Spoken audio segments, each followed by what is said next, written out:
জাতীয় পতাকা হাতে আবু সাঈদের পরিবারের পাশে প্রধান উপদেষ্টা ডক্টর মোহাম্মদ ইউনূস জিয়ারত করলেন কবর। অশ্রুজল চোখে নাহিদ, আসিফ, সার্জিস। ন্যায় প্রতিষ্ঠার ঘোষণা। শিক্ষার্থীদের আলটিমেটামের মুখে প্রধান বিচারপতি ওবায়দুল হাসানের পদত্যাগ। সরে দাঁড়াচ্ছেন আপিল বিভাগের 5 বিচারপতিও। দায়িত্ব ছাড়লেন ঢাকা বিশ্ববিদ্যালয়ের উপাচার্য। বিভিন্ন খাতে সংস্কারে যতদিন দরকার অন্তর্বর্তী সরকার ততদিন দায়িত্ব পালন করবে বললেন আইন উপদেষ্টা। অর্থনৈতিক সংকট কাটাতে ব্যবস্থার আশ্বাস অর্থ উপদেষ্টার।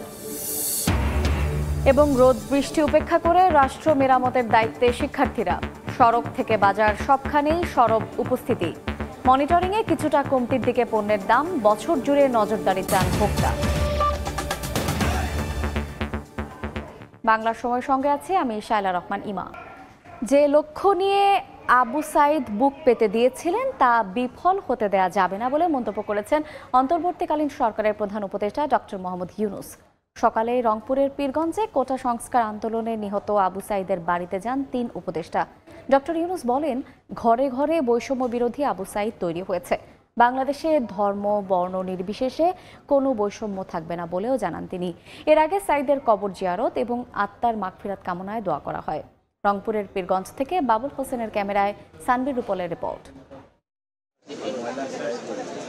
কোটা সংস্কার আন্দোলন এক অভূতপূর্ব রূপ দেখালো নতুন প্রতিবাদী বাংলাদেশের। বিন্দু বিন্দু ক্ষোভ থেকে অভ্যুত্থানের বিস্ফোরণ ঘটিয়ে এখন ইতিহাসের নায়ক রংপুরের পীরগঞ্জ উপজেলার আবু সাঈদ। রক্ষকের গুলির মুখেও যিনি গেয়েছেন মুক্তির দাবি। সেই আবু সাঈদের প্রতি শ্রদ্ধা জানাতে শনিবার হেলিকপ্টার যোগে রংপুরের অজপাড়াগাঁয়ে যান অন্তর্বর্তীকালীন সরকারের প্রধান উপদেষ্টা অধ্যাপক ডক্টর মোহাম্মদ ইউনূস।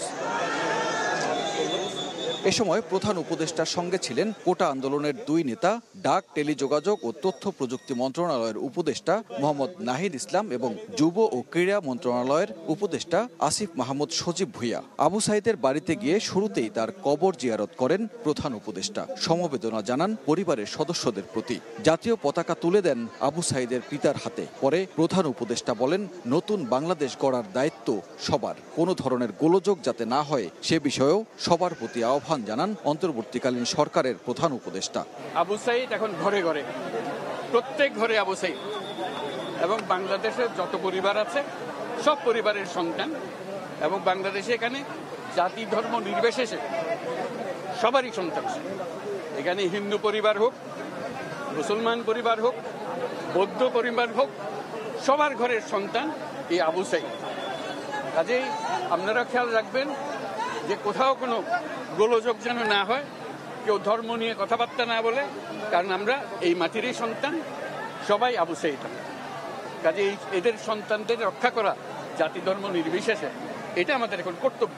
এর আগে আবু সাঈদের কবর জিয়ারত করেন সহপাঠী ও স্বজনেরা। এ সময় বাবা মকবুল হোসেন শিক্ষার্থী আন্দোলনে মৃত্যুর ঘটনার বিচার দাবি করেন। কোটা আন্দোলনতে ছেলে, শিক্ষক, ছাত্র, বহু কিছু পেশার মানুষ মারা গেছে। ছেলে শহীদ হয়ে গেছে, এটার তো বেদনা আমার আছেই। তা বাদেও যে আরো মায়ের ঘেরে কোল খালি হয়ে গেছে, এটারও বেদনা আমার লাগে। কিন্তু যেন সরকার যেন দৃষ্টান্তভাবে সকলের বিচার করে। বাংলাদেশে আর যেন এমন মৃত্যুর ঘটনা না ঘটে সেজন্য দল মত নির্বিশেষে সবার প্রতি আহ্বান জানান আবু সাঈদের স্বজনেরা। সানবীর রূপল, সময় সংবাদ, পীরগঞ্জ, রংপুর। এদিকে বেগম রোকেয়া বিশ্ববিদ্যালয়ে মতবিনিময় সভা এবং রংপুর সার্কিট হাউসেও বক্তব্য রাখেন প্রধান উপদেষ্টা ডক্টর মোহাম্মদ ইউনূস। সংঘাত হানাহানি ভুলে পুরো জাতিকে আরও উন্নত স্তরে নিতে সবার সহযোগিতা চান তিনি। বলেন, পুরো রাষ্ট্রেই পচন ধরেছে, তাই নির্দিষ্ট জায়গায় নয়, সংস্কার প্রয়োজন সব খাতে। একটা সমাধানে হবে না তো, আপনি বলছেন, আমি বলছি আপনার একটা অংশ, কিন্তু আরও বিষয় আছে। মুক্তি পাওয়ার উপায় নেই, এটা করে দিলাম, বাবা পেয়ে গেলাম, চলে গেল, ওটা থাকবে। পুরো বডিটাই হলো পচা, পরিষ্কার করতেই হবে, এটার কোনো বিকল্প নেই। আপনি যতভাবেই বলেন, প্রত্যেকটা জিনিস, এটা এই না যে এই জিনিস নষ্ট হয়ে গেছে, ওরকম না, পুরো জিনিসটাই পচে গেছে। এই পচা জায়গাতে আবার নতুন তরতাজা জাতি আবার তৈরি করতে এবং পারি। শুধু আমাদের সবাই একত্র হতে পারে, এটা করতে হবে, কঠিন হাত করতে হবে। এটা তো কেউ বলে নাই এখনো, আলাপ হলে তখন দেখা যাবে কতদিনে হলে ভালো হবে, যেটা আপনারা বলেন। এটা থেকে কারোর কোনো এমন না যে এটা আমি এক্ষুনি করে দেব, বললে করে দেবে, কি আছে? যে করলে ভালো হবে কি ভালো হবে না সেটা আপনারা বিচার করেন আগে, নিজেদের চিন্তা করেন কতদিন হলে ভালো হবে।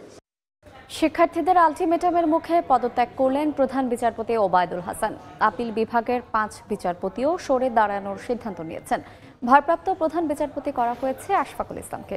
এর আগে প্রধান বিচারপতি সহ আপিল বিভাগের বিচারপতিদের পদত্যাগের দাবিতে উচ্চ আদালত প্রাঙ্গণে বিক্ষোভ করেন শিক্ষার্থীরা।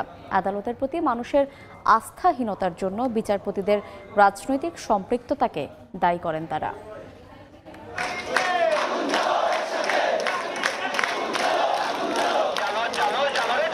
স্লোগানে স্লোগানে মুখরিত আদালত প্রাঙ্গণ। দাবি প্রধান বিচারপতি সহ আপিল বিভাগের রাজনৈতিক পক্ষপাতদুষ্ট বিচারপতিদের পদত্যাগ।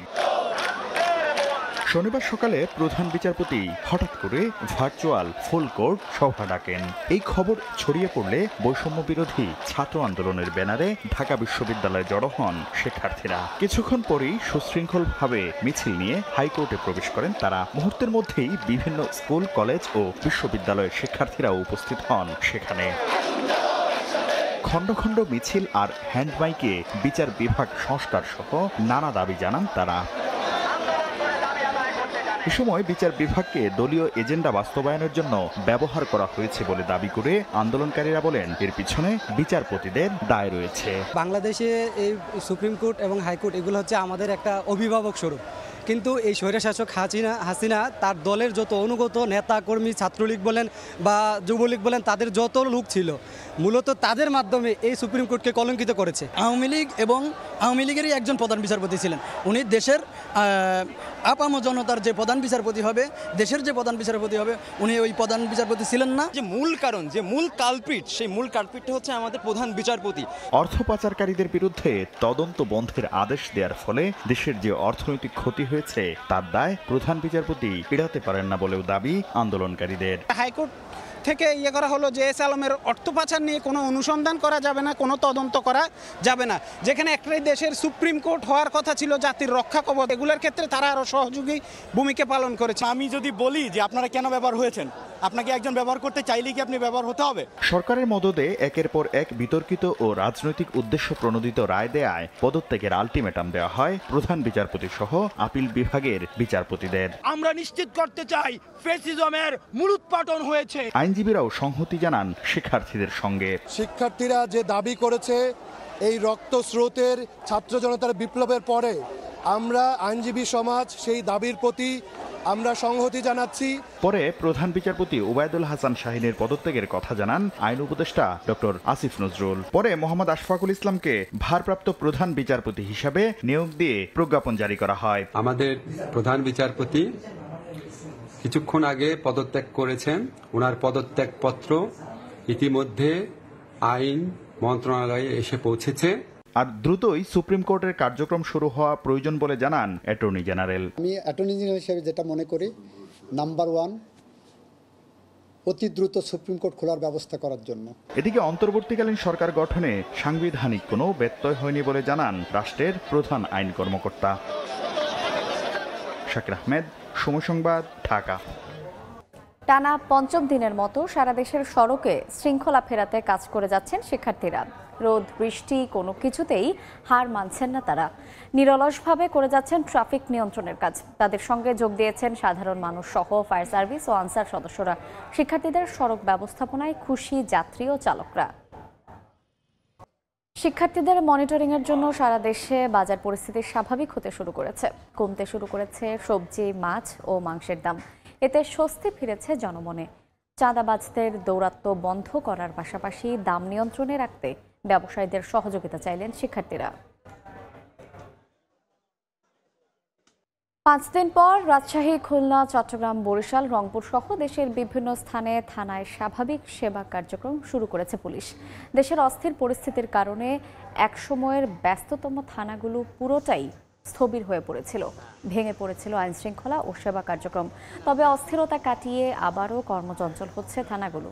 কর্মস্থলে ফিরছেন পুলিশ সদস্যরা। থানার বাইরে টহল কার্যক্রম বন্ধ থাকলেও জিডি ও মামলা গ্রহণের কাজ চলছে। তবে অনেক থানায় নিরাপত্তা পুরোপুরি নিশ্চিত না হওয়ায় পুলিশ সদস্যরা এখনও কাজে যোগ দেননি। বাংলার সময়ের শীর্ষ সংবাদগুলো জানিয়ে দিচ্ছে আরেকবার। জাতীয় পতাকা হাতে আবু সাঈদের পরিবারের পাশে প্রধান উপদেষ্টা ডক্টর মোহাম্মদ ইউনূস জিয়ারত করলেন কবর। অশ্রুজল চোখে নাহিদ আসিফ সার্জিস ন্যায় প্রতিষ্ঠার ঘোষণা। শিক্ষার্থীদের আলটিমেটামের মুখে প্রধান বিচারপতি ওবায়দুল হাসানের পদত্যাগ। সরে দাঁড়াচ্ছেন আপিল বিভাগের 5 বিচারপতিও। দায়িত্ব ছাড়লেন ঢাকা বিশ্ববিদ্যালয়ের উপাচার্য।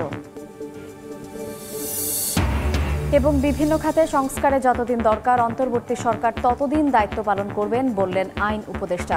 অর্থনৈতিক সংকট কাটাতে ব্যবস্থার আশ্বাস অর্থ উপদেষ্টার।